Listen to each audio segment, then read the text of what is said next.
Okay, so back to 151. I wanted to showcase this for the first time. I usually don't do these booster bundles for sets because they've just kind of been around for a while. You get 6 packs. It's like a $25 mini booster box if you bought, I don't know. I mean, it's still better to buy the booster box. Booster boxes are always a better value.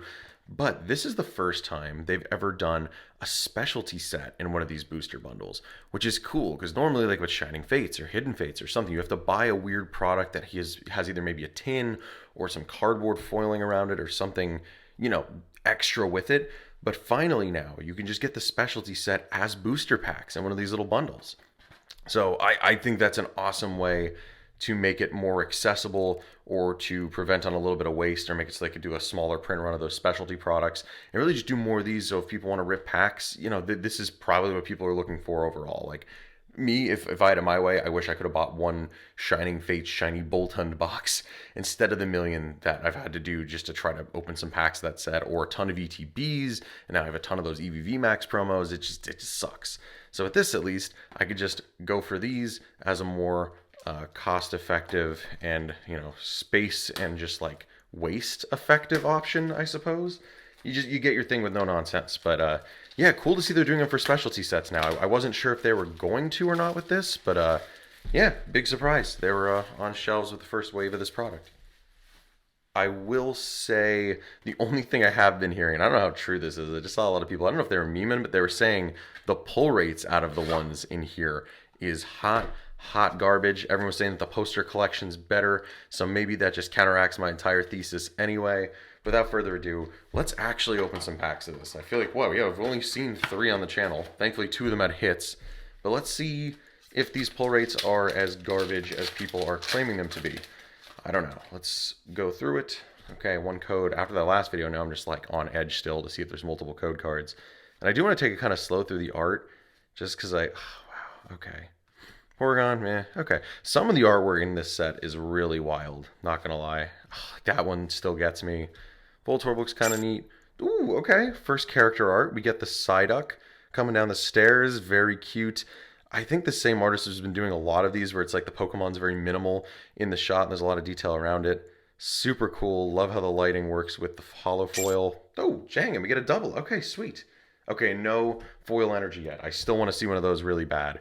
I guess to start we get Kangaskhan, who looks... The color looks a little weirdly washed out. I'd love to see this one next to some of those older EXs. I might do a comparison once I get enough of these to where I have the old and the new. I don't know how I feel about that. I don't know if I feel very good about how that looks. I think the special arts are definitely killing it, but like getting a basic EX now feels even worse just because they look a little rough. The Golem looked good, but this thing, I don't know. Is it just because he's... Maybe I'm just biased toward the 3D art because that's almost what it feels like. It just feels very low texture, if that makes any sense. All right, let's keep going though. So far, not seeing what they're talking about, but that was 1 pack. Let's do a little bit more. And yeah, I think. Oh, whoa, dang! I've seen a lot of these with the different fossils and whatnot. Oh, that just looks so clean. It looks so realistic. I love it. Nidoqueen in the mountains, very cool. Victory Bell, big air balloon. Stage of Pokemon this card is attached to has no retreat cost. Ooh, we got a new kind of air balloon mechanic. I like it. I really dig that. Oh, okay, we get the Mew full art. Let's go. Oh, okay. And this is what the energies look like. Gonna have to try to figure out... I really need a ring light to make the lighting work on this, but yeah, the Cosmos foil is wrapped all the way around. I think this is the new, like, energy to use in a deck. Like, forget the not Cosmic Eclipse, Crown Zenith ones. This is it. I'm debating sleeving all these. I might start doing that. But we'll see if that lingers on. And then we get the Mew EX. Oh, so cool. I love the pink background and that like swirly void behind it. Kind of cool. Not bad, but then again, I'm still a sucker for full arts because they just make me feel nostalgic for XY. Because I feel like full arts are the one things that haven't really changed too much since like the XY era. And I don't know. I like my consistency. Anyway, once during your turn, you may draw cards until you have 3 in your hand, which is a nice little added bonus. And then the second thing is just, for 3 colorless, you could use this in whatever you want, really. Choose one of your opponent's active Pokemon's attacks. Choose one of your opponent's... Oh, it has to be active Pokemon's attacks and use it as this attack. Really cool as like a fallback kind of card if you need like a 1-card tech. Or if you just want some draw support in general. Super duper helps. And I know that's probably one of the more pricey cards in this set because of just sheer usability. I think the gold one is the one that you're looking for, but that is what the full art looks like. Very cool. All right, we get Tango reaching for a berry. Like that Grime already. Reminds me of like Lilo and Stitch for some reason. I don't know why. Just feels like that art style. Hitmonchan raising his fist to the air. Pretty cool. Venomoth. Nothing there. And can we get... No, okay, this is like our first just like normal holo, isn't it? And okay, the energy is completely normal. But there we go. That's what the Mewtwo holo looks like. I know this is probably one of the cooler ones. Oh, yeah. What is he? Is he like jetting down through the buildings? Looks like he's like looking down at us. I don't quite understand where he's at, but cool looking art. He's very detailed in the middle of it.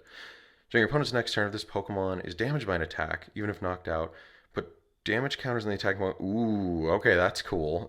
And he's a one of, and you could use a double turbo, double colorless, whatever, something on there to get him going. Kind of cool if you can get that stuck in the front, but there are a lot of ways to play around it, so I don't think it's going to really be anything viable unless you're playing like a limited format. If there was a pre-release for this, that would be really cool. I kind of wish there was. That would have been neat. Like to have just a format of just this set. Ugh. Yeah, I guess that's the only thing they missed out on. There were no pre-release kits for this, for sure. And then we get another normal energy, but we get the fun little Ditto hiding amongst the rocks. And someone was saying that the other rocks, like they have faces in them. I mean, I kind of agree with that one. That might be a Ditto, but the rest of that, I don't know. Yeah, very cool. Once during your first turn, if this Pokemon is in the active spot, you may search your deck and choose a basic Pokemon you find there, except any Ditto. If you do, discard this Pokemon, all its cards attached. Chosen Pokemon is placed. Okay, yeah, that's fine. That could definitely work in some sort of deck. I'm sure that needs to find something specific. I guess it is kind of just padding it out. You know, you could just have the basics in there and just play like search. But I guess it's just to get like kind of an extra copy, or if it goes in the discard and you could shuffle it back in, you can kind of just do that. Ooh, okay, we get another trainer. Once during each player's turn, that player may discard a basic energy card from their hand in order to draw a card. That could be good in decks where you want to discard down. Very nice. And yeah, as expected.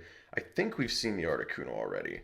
Yeah, his only gimmick is that he gets free retreat if there's energy on. Blizzard's pretty good. If there's a water deck that has some sort of way to accelerate, I'm sure he'll be a nice top contender. The only thing I will say with these is I think they're like $27, which is a lot. Hoping my LGS kind of keeps it at a lower price because that's usually what he does for this kind of stuff. But I guess time will tell. But from like stores, it seemed like it was about like 27 or so. Dang, only one. Wow, okay, yeah. I mean, not the craziest pull rates, Mr. Mime randomly. If this Pokemon and your opponent's active Pokemon have the same amount of energy attached, prevent all damage on this Pokemon. That's weirdly situational. Again, for like a limited format, I feel like there's a lot of fun cards in this set. So what, we got, out of 6 packs, we got 4 hits. That's not bad. 3, I guess, if you don't count the foil energy, but I don't know, not too terrible. I like it.